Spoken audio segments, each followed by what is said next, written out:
Benvidos, hoxe imos falar de Ferrol e do barco de Valdeorras porque hai cousas que comentar.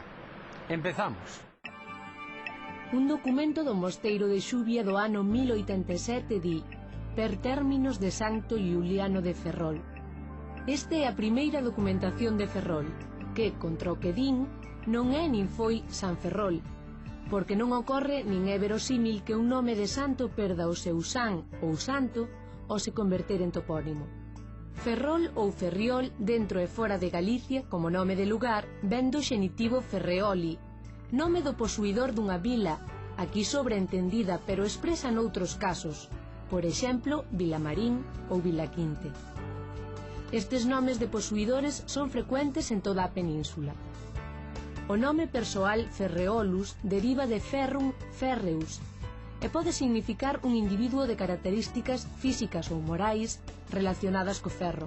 O mesmo que Aureolus se remite ao aurum, que significa ouro, e témolo, por exemplo, no nome do ouriolo, un paxaro de plumaxe amarela, e no topónimo Ourol. Ben falado.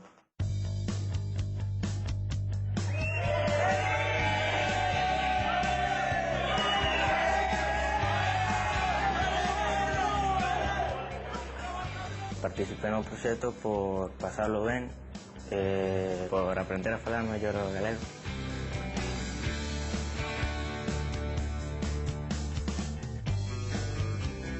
Coñecín nomes de plantas e árbores en galego que antes non sabía nin como se chamaban.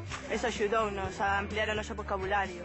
A nosos que xa falamos galego, pois tampouco, eu que sei, non é que nos incentivara a falar galego, pero sí que axudounos a melloralo. De coñecer o entorno, porque temos cousas que nin sequera sabemos que hai por aquí, por zonas máis longe tamén, e bueno, unha boa experiencia, sí. O proxecto consiste máis ou menos en conxugar a lingua e a natureza. Aproximarnos a natureza a través da lingua, chamarlle as cousas, aprender a chamarlle as cousas. Algúns alumnos dicían que se distinguían entre árbores e plantas. Tiñan diante un carballo, un castiñeiro, non sabían como chamarlle.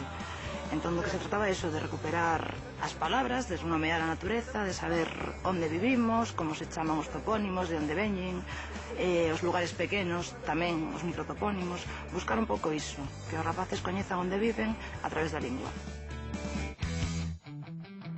Hubo un que en particular chamou moita atención, que é o Azuta Cristo. Sinceramente, o nome fíxome gracia.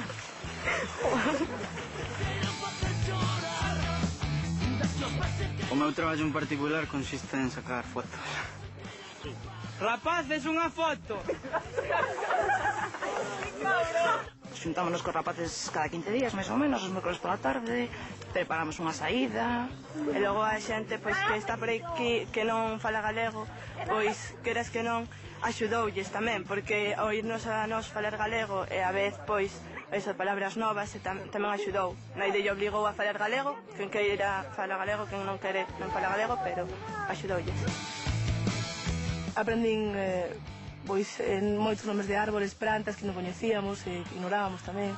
Non só eu, senón todos. E si, estuvo ben.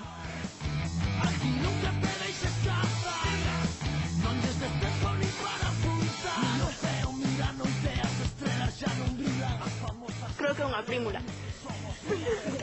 Tamén é bonito aprender palabras así, das típicas que non aprendes na escola, que aprendes na casa, que como que así notaste máis arraigado o galego, non é tan superficial e máis real, máis normal.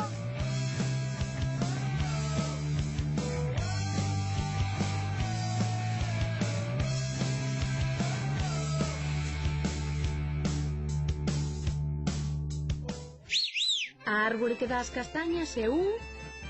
Castiñeiro. Un animal de 2 patas que dá ovos. Galiña. Ves como sabes? No barco de Valdeorras hai unha expresión moi característica que se lle di a quen está toqueando. Estás perdendo as cabras.